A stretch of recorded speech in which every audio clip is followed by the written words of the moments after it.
இசையும் விஷாலும் கோயிலுக்கு போகிறாங்க. அங்கே ஒரு கப்பல் அவங்கள பார்த்துட்டு, மேடம் நீங்கள் பார்க்குறதுக்கு அஜித் ஷாலினி மாதிரியே இருக்கீங்க அப்படின்னு சொல்கிறாங்க. உடனே இசைக்கு பயங்கர சந்தோஷமாக இருக்குது.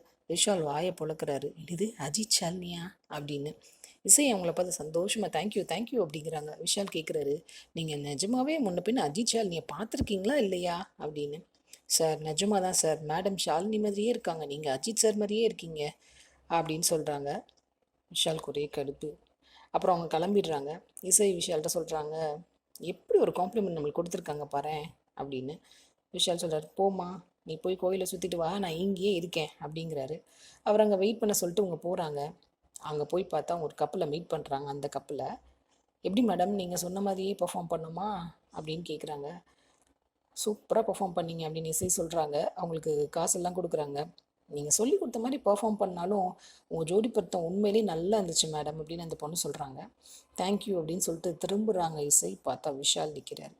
ஹிஹின்னு சமாளிக்கிறாங்க இசை. இல்லை விஷால், நம்மளை அஜித் ஷாலினின்னு சொன்னாங்களா, எனக்கு ரொம்ப சந்தோஷமாக இருந்துச்சா, அதான் தேங்க்ஸ் சொன்னேன் அப்படின்னு. நீ எப்போ வந்த அப்படின்னு கேட்குறாங்க. விஷால் சொல்கிறாரு, ஃப்ராடு, உனக்கெல்லாம் 420ங்கிற பேர் தான் கரெக்டாக இருக்கும் அப்படின்னு சொல்கிறாரு.